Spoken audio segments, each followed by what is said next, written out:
इस मॉन्स्टर से भरी पड़ी दुनिया में जब 32 साल का एक गार्बेज क्लीनर काफका हिबिनो खा लेता है एक पैरासाइट, तो फिर बन जाता है सबसे ज्यादा पावरफुल मॉन्स्टर। तो एपिसोड की शुरुआत में हम योकोहामा शहर को देखते हैं, जिधर एक काइजू आकर पूरे शहर को तबाह करने लग जाता है। और इस काइजू को रोकने के लिए वहाँ पर मिलिट्री फोर्सेस भी आ जाती हैं और वो उस काइजू के ऊपर बहुत सारी मिसाइल्स भी शूट करने लग जाते हैं। इसी समय वहाँ पर डिफेंस फोर्स की 3rd डिवीजन की कैप्टन भी आ जाती है, जो हेलीकॉप्टर से एक बिल्डिंग के ऊपर छलांग मारती है और इसका नाम मीना आशिरो है। इसी समय वहाँ पर डिफेंस फोर्स के और लोग आकर काइजू से लड़ने लग जाते हैं। जितनी देर में मीना आशिरो उस काइजू के ऊपर एक वेपन से हमला करके उसे ब्लास्ट ही कर देती है। अगले दिन हम क्लीनिंग फोर्सेस को देखते हैं, जिधर से एक आदमी उस काइजू के ऑर्गन्स को देखते हुए कह रहा है कि लगता है आज ओवर टाइम शिफ्ट लगानी पड़ेगी। और दूसरी तरफ सारे लोग डिफेंस फोर्स को शाबाशी दे रहे हैं, लेकिन ये देखकर उस आदमी को अच्छा नहीं लगता। थोड़े समय बाद क्लीनिंग फोर्स सफाई करने लग जाती है और वो ये आदमी कहता है कि किसी को हमारे ऊपर नाज नहीं है, लेकिन एक काइजू को हराने के बाद सबसे बड़ा काम हमारा ही होता है, जो असलियत में उस काइजू की साफ सफाई करना है। और मैं भी इन सब लोगों के साथ ये काम करता हूँ। मेरा नाम काफका हिबिनो है। जिसके बाद काफका के पास उसका मैनेजर आता है और वो कहता है कि आज तुमने इंटेस्टाइन्स की सफाई करनी है, जिसे सुनते ही काफका हक्का बक्का रह जाता है। और यही हमें पता चलता है कि इंटेस्टाइन्स का काम करते हुए हमें बताना होता है कि काइजू के पेट में क्या क्या है और वो कैसे पचता है। जिसके बाद काफका इस बदबूदार काम पे लग जाता है और काफका कहता है ये काम करने के बाद बहुत ज्यादा देर तक भूख नहीं लगती। जिसके बाद रात को हम काफका को देखते हैं जो बहुत ही ज्यादा थका हुआ है। यही काफका टीवी ऑन करता है और वो टीवी पर भी मीना आशिरो को देखता है और यही काफका को याद आता है कि उसने मीना आशिरो से वादा किया था कि वो दोनों मिलकर सारे काइजू खत्म कर देंगे। अब काफका बहुत ज्यादा दुखी होने के बाद सो जाता है और यही अगले दिन इस चीज के बारे में सोचते हुए काफका का सिर दुख रहा है। जिसके बाद काफका अपने काम पर आ जाता है और काफका को जानने को मिलता है कि उनके पास आज से एक नया आदमी डेनो इचिकावा काम करने के लिए आया है, जो फिलहाल डिफेंस फोर्स में भर्ती होना चाहता है। यही काफका का एक दोस्त इचिकावा से कहता है कि पहले इसने भी डिफेंस फोर्स में जाना था, लेकिन ये कभी भी टेस्ट पास नहीं कर पाया और ये अभी यहाँ का एक फर्नीचर बन चुका है। जिसके बाद काफका इचिकावा से पूछता है कि तुमने हार क्यों मानी। काफका कहता है जब तुम बड़े हो जाओगे तब तुम्हें समझ आ जाएगा कि लोग हार क्यों मानते हैं। लेकिन इचिकावा कहता है मेरे को ये बात कभी समझ नहीं आई, क्योंकि मैं कभी हार नहीं मानूंगा। और ये सुनने के बाद काफका को एक लूजर वाली फीलिंग आने लग जाती है। और काम के समय काफका और इचिकावा को पता चलता है कि आज उन्होंने इंटेस्टाइन्स का काम करना है और मैनेजर ने काफका को ये काम इसलिए दिया है क्योंकि वो इंटेस्टाइन्स के साथ बहुत अच्छा काम करता है और चाहे वो कितने भी कंप्लेन करे काफका काम करने के लिए चले जाता है। उसका मैनेजर कहता है कि चाहे इंसान कितनी बार भी कंप्लेन करे कभी ये मना नहीं करता। इसने डिफेंस फोर्स में बहुत ही ज्यादा अच्छा काम करना था। थोड़ी देर में काफका और इचिकावा काम से ब्रेक लेकर एक पार्क में बैठ जाते हैं और इचिकावा को अब समझ लगता है कि काम इतना बेकार क्यों है। जिसके बाद काफका इचिकावा को एक मल्टीविटामिन का पैकेट देता है और कहता है कि खाली पेट इस काम को करना नामुमकिन है। और यही काफका और इचिकावा अपना काम निपटाते हैं और शाम होने के बाद सारे लोग अपने घर चले जाते हैं। लेकिन काफका अभी यहाँ पर रुका हुआ था। यही काफका के पास इचिकावा भी आता है और इचिकावा काफका से कहता है आपकी वजह से मैं आज अपने पहले दिन काम कर पाया और मैं आपको अपने तहे दिल से शुक्रिया अदा कहना चाहता हूँ। ये सुनते ही काफका को बहुत ही ज्यादा अजीब सा एहसास होने लग जाता है और यही इचिकावा कहता है आपको डिफेंस फोर्स में जाने के बारे में दोबारा सोचना चाहिए। और ये बात काफका को बहुत ही ज्यादा जोर से लगती है। जिसके बाद काफका इचिकावा को शुक्रिया कहता है, लेकिन इसी समय एक दिल दहला देने वाली चीज होती है, क्योंकि इचिकावा के पीछे एक काइजू आ जाता है। यही वो काइजू इचिकावा को खाने ही वाला था कि काफका इचिकावा को धक्का मारता है। जैसे ही इचिकावा अपनी आंखें खोलता है वो अपने सामने काफका को नीचे पड़ा हुआ देखता है, लेकिन जैसे ही वो काइजू इचिकावा के ऊपर हमला करने लगता है काफका इचिकावा को बचा लेता है और काफका जोर से चिल्ला के कहता है इचिकावा भाग जाओ यहाँ से। लेकिन इचिकावा कहता है तुम इस चीज से अकेले नहीं लड़ सकते, लेकिन अगर इस दुनिया से एक शरीर गायब हो जाएगा तो फिर किसी को कुछ फर्क नहीं पड़ेगा, तो फिर तुम यहाँ पर मरना क्यों चाहते हो। जिसे सुनने के बाद इचिकावा वहाँ से भाग जाता है और इसी समय काफका उस काइजू के सामने आ जाता है और उस काइजू का अटेंशन ड्रॉ करने के बाद वो वहाँ से भागने लग जाता है। जिसके बाद काफका एक बिल्डिंग के अंदर घुस जाता है जहाँ पर काइजू नहीं आ सकता और यही काफका उस बिल्डिंग के बाहर कांच तोड़ते हुए कूद जाता है। इसी समय काफका को अपना बचपन याद आता है जब काइजू ने उनका पूरा शहर तबाह कर दिया था। तब मीना आशिरो फूट फूट कर रो रही थी, लेकिन तब काफका ने मीना आशिरो को ऐसे शो करा कि उसे कोई फर्क ही नहीं पड़ता। और तब काफका ने मीना को बताया कि वो डिफेंस फोर्स ज्वाइन करना चाहता है और यही सेम चीज मीना ने भी कही। जिसके बाद इन्होंने वादा किया था कि इस दुनिया की सारी काइजू खत्म कर देंगे।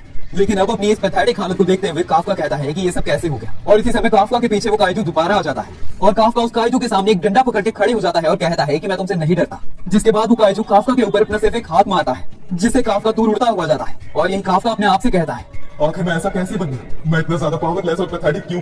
और यही काफका देखता है कि उसका राइट लेग टूट चुका है और वो काइजू भी बहुत ही ज्यादा गुस्से में काफका को खाने के लिए तैयार हो चुका है। जिसके बाद वो काइजू अपना मुंह खोलता है और काफका को खाने लगता है और हम देखते हैं कि आसमान में खून की बारिश होने लग जाती है। लेकिन ये खून असलियत में काइजू का था, क्योंकि इचिकावा काफका की मदद करने के लिए आ चुका था। इसी समय इचिकावा की नजर काफका के पैर के ऊपर भी जाती है और इचिकावा को पता चल जाता है कि काफका अभी कुछ नहीं कर सकता। जिसके बाद इचिकावा कहता है मैं कभी डिफेंस फोर्स में नहीं जा सकूंगा अगर मैंने आपको नहीं बचाया। जिसे सुनते ही काफका को याद आता है कितनी बार काफका ने काइजू डिफेंस फोर्स का एग्जाम दिया है और वो फेल हुआ है। और यही काफका आगे बढ़ते हुए सोचने लग जाता है क्यों मैं इतना ज्यादा पावरलेस, मैं अपनी जॉब पे आए नए बच्चे को भी नहीं बचा सकता, मैं इतना ज्यादा पैथेटिक क्यों। कि इसी समय हम देखते हैं उस काइजू का सिर फट जाता है और सिर्फ कुछ सेकंडों के अंदर ही पूरा काइजू खोखला हो जाता है। और ऐसा इसलिए हुआ था क्योंकि यहाँ पर डिफेंस फोर्स की 3rd डिवीजन आई थी, जिनकी कैप्टन मीना आशिरो है। जिसके बाद इचिकावा और काफका को रेस्क्यू कर लिया जाता है। यही रात के समय हम इचिकावा और काफका को हॉस्पिटल में देखते हैं और काफका अभी बेड पे पड़े हुए सोच रहा है कि मैं कितना ज्यादा बेकार हूँ। मीना ने तो उस काइजू को 1 सेकंड के अंदर ही खोखला कर दिया। मेरा इस दुनिया में कोई भी काम नहीं है। यही इचिकावा काफका से कहता है कि आज मैं मर चुका होता अगर आपने मेरी मदद ना की होती। इचिकावा के इन शब्दों को सुनकर दोबारा काफका को अपना अतीत याद आता है और अब काफका अपने सिर पे एक पंच मारता है और कहता है है कि मैं हमेशा चीजों से भाग नहीं सकता, मैं सारी जिंदगी अपने आप से झूठ नहीं बोल सकता। लेकिन तभी काफका अपने सामने एक काइजू को उड़ता हुआ देखता है, जिसे देखते ही काफका पूरी तरह बोल्ड हो जाता है और वो काइजू कहता है आखिर तुम पकड़े गए। जिसके बाद वो काइजू काफका के मुंह के अंदर घुस जाता है और अब काफका को एक बहुत ही ज्यादा अजीब ऑरा महसूस होने लग जाता है और अपने आसपास बहुत सारे काइजू महसूस होते हैं और काफका बहुत ज्यादा तड़पने लग जाता है और यही इचिकावा अपने बिस्तरे से उठता है और जोर से चिल्लाता है मास्टर।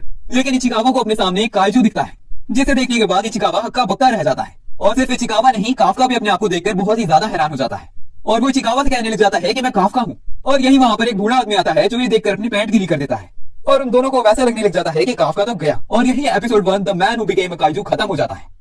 और इस एपिसोड के पोस्ट क्रेडिट सीन में हम मीना और काफका को अपने बचपन में पढ़ते हुए देखते हैं, जहां पर मीना काफका से कह रही है कि मैं काइजू से लड़ने के बारे में ही सोचकर डरने लग जाती हूँ, जिसे सुनकर काफका मीना के सिर के ऊपर अपना हाथ रखता है और काफका मीना से कहता है कि जब तक मैं तुम्हारे पास हूँ तुम्हें डरने की कोई जरूरत नहीं। जिसके बाद हम प्रेजेंट में मीना को देखते हैं जो कह रही है काफका झूठा था। इसी समय मीना को एक कॉल आता है और उससे पता चलता है योकोहामा जनरल हॉस्पिटल में अभी एक छोटा सा काइजू देखा गया है। जिसके बाद मीना कहती है कि मैं अभी अपनी टीम को तैयार करके उस काइजू को खत्म कर देती हूँ। यही एपिसोड 2 के स्टार्टिंग में हमें दोबारा पास्ट का सीन दिखाया जाता है, जहाँ पर मीना काफका से कहती है कि तुम बहुत ज्यादा फिल्मी डायलॉग मारते हो, तुम बहुत ज्यादा मांगा पड़ते हो काफका। जिसके बाद काफका मीना से कहता है कि तुम ये बात किसी को भी मत बताना, वो पूरे मोहल्ले में इस बात को फैला देंगे। लेकिन तभी मीना काफका से कहती है शुक्रिया, तुमने सच कहा, अगर हम दोनों इकट्ठे हैं तो फिर किसी भी चीज से डरने की जरूरत नहीं। सीन शिफ्ट होता है और हम प्रेजेंट में मीना आशिरो को देखते हैं जो अपनी टीम को तैयार करके कह रही है उस काइजू के किसी को नुकसान पहुंचाने से पहले हमें उसे मारना है। और इस एपिसोड का टाइटल है the kaiju who defeats kaiju. और अब पूरे शहर में खबर फैला दी जाती है कि एक छोटा काइजू हॉस्पिटल में देखा गया है, इसीलिए सारे लोग शेल्टर्स में चले जाएं या फिर अपने घर के दरवाजे बंद कर लें।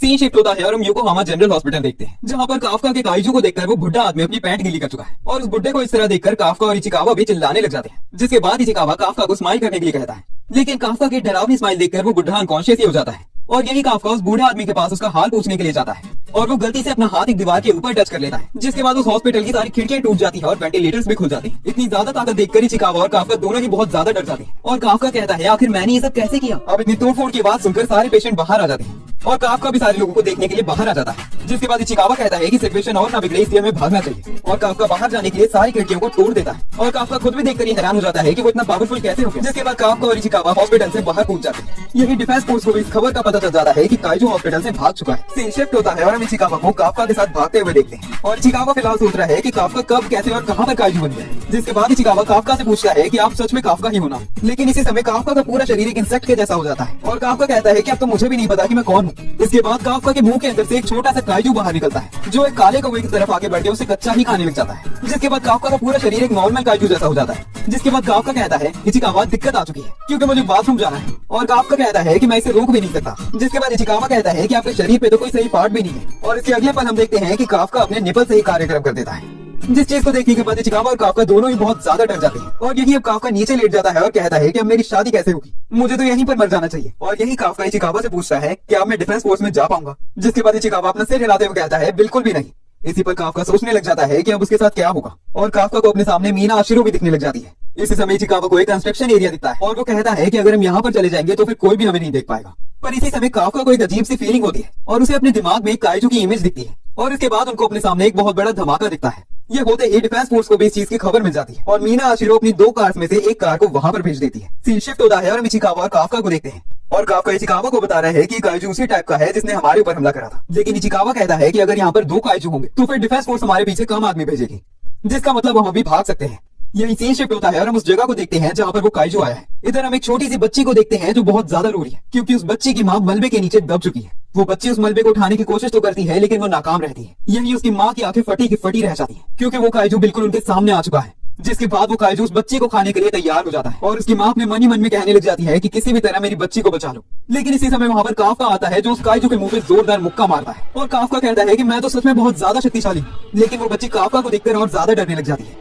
यही काफका उस बच्ची से बात करने की कोशिश करता है लेकिन वो नाकाम रहता है। जिसके बाद काफका माफी मांगता है और कहता है कि मैं अभी चले जाता हूँ। लेकिन उससे पहले काफका हंसने की कोशिश करता है जिसे देखकर वो बच्ची और ज्यादा रोने लग जाती है और यही उनके पास इचिकावा भी आ जाता है। जिसके बाद काफका उस बच्ची के मॉम के ऊपर से मलबा उठाता है और इसी समय हम देखते हैं कि वहाँ पर वो वाला काइजू दोबारा आ जाता है। जिसके बाद काफका इचिकावा से उन दोनों लोगों को सेव करने के लिए कहता है और यही काफका कहता है कि मैं अभी अपनी सारी ताकत से एक पंच मारने वाला। जिसके बाद काफका उस काइजू को पंच मारता है और वो वहीं पर ब्लास्ट हो जाता है। जिसके बाद काफका के ऊपर खून की बारिश होने लग जाती है और इचिकावा कहता है कि तुम ये किसी इंसान के साथ नहीं कर सकते। जिसके बाद काफका कहता है कि अब सारी सिचुएशन शांत हो चुकी है। लेकिन इस खून में लगभग काफका को देखकर वो बच्ची और ज्यादा रोने लग जाती है। जिसके बाद काफका उस बच्ची से कहता है कि थोड़ी देर बाद मैं यहाँ से गायब हो जाऊंगा क्योंकि कुछ समय बाद यहाँ पर डिफेंस फोर्स आ जाएगी। जिसके बाद काफका खड़ा होता है और यहीं पर वो बच्ची कहती है, मिस्टर काइजू मेरी मॉम को बचाने के लिए शुक्रिया। ये सुनते ही काफका को मीना आशिरो की याद आती है। जिसके बाद काफका को अपने सामने मीना आशिरो और काफका दिखते हैं जो दोनों अभी डिफेंस फोर्स ऑफिसर हैं और वो एक काइजू से लड़ रहे हैं। ये देखकर काफका कहता है मुझे जाना पड़ेगा। यही इचिकावा कहता है कि मैंने एक एम्बुलेंस बुला ली है, हम इन दोनों लोगों को यहाँ पर छोड़ के भाग जाते हैं। तभी काफका कहता है कि मैं हार नहीं मानने वाला इचिकावा। और इसी समय हम देखते हैं कि काफका काइजू से नॉर्मल होने लग जाता है और यही काफका कहता है मुझे मीना आशिरो के पास जाकर खड़ा होना है। थोड़े समय बाद हम देखते हैं कि यहाँ पर डिफेंस फोर्स पहुंच जाती है लेकिन उन्हें वहाँ पर सिर्फ काइजू के ऑर्गन से मिलते हैं जिनके साथ उन्हें वहाँ पर एक बच्ची और औरत दिखती है। यही मीना उस बच्ची के पास जाती है और वो उस बच्ची से पूछती है क्या तुम मुझे बता सकती हो उस काइजू के बारे में जो तुमने देखा। लेकिन उस काइजू के बारे में सोचकर ही उस बच्ची को रोना आ जाता है। यही मीना कहती है कि तुम्हें डरने की जरूरत नहीं क्योंकि मैं इस दुनिया से सारे काइजू खत्म कर दूंगी। जिसके बाद वो बच्ची खुश तो होती है लेकिन वो दुखी भी हो जाती है और वो लड़की कहती है कि आप अच्छे काइजू को मत मारना। इसे सुनकर मीना चौंक उठती है और वो बच्ची कहती है कि आप उस काइजू को मत मारना जिसने मेरी मॉम को बचाया था। ये बात सुनकर मीना के होश उड़ जाते हैं। लाइक करो अगर आपको पसंद है और सब्सक्राइब करो, कमेंट में मुझे बताओ भर दो यार कैसा लगा है आपको। अगला एपिसोड कल आएगा, देखने के लिए बहुत बहुत शुक्रिया। अच्छा लगे तो लाइक करो, शेयर करो एंड जरूर कमेंट करो।